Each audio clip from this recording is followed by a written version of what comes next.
నకిలీ ధ్రువపత్రాలతో 16 ఏళ్లుగా ప్రభుత్వాధికారిగా చలామణి. అగ్రివర్సిటీ విచారణలో వెల్లడి. నకిలీ ధ్రువపత్రంతో ఉద్యోగం పొందిన వ్యవసాయ విస్తరణాధికారిని రాష్ట్ర వ్యవసాయ విశ్వవిద్యాలయం గుర్తించింది. ఆమెను ఉద్యోగం నుంచి తొలగించడంతో పాటు చట్టపరమైన చర్యలు తీసుకోవాలని సూచించింది. జగిత్యాల జిల్లాలో ఏఈఓగా విధులు నిర్వహిస్తున్న ఎం రాధ 2009 నుంచి నకిలీ ధ్రువపత్రంతో ఉద్యోగం చేస్తున్నారని ఇటీవల అగ్రివర్సిటీకి పూర్వ విద్యార్థులు ఫిర్యాదు చేశారు.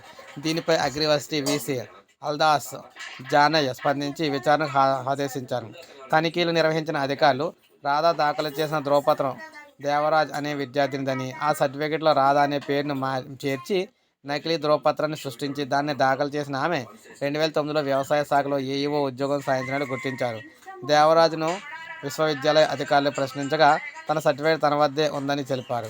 ఈ అంశాన్నింటిలో మనం చూసుకున్నట్లయితే కూడిన విచారణ నివేదిక అగ్రివర్సిటీ బుధవారం రాష్ట్ర వ్యవసాయ శాఖ సంచాలకులు గోపి అయితే నివేదిక సమర్పించారు. నకిలీ ధ్రువపత్రంతో ఉద్యోగం చేస్తున్నందున ఆమెపై చర్యలు తీసుకోవాలని అధికారులు సిఫార్సు అయితే చేశారు.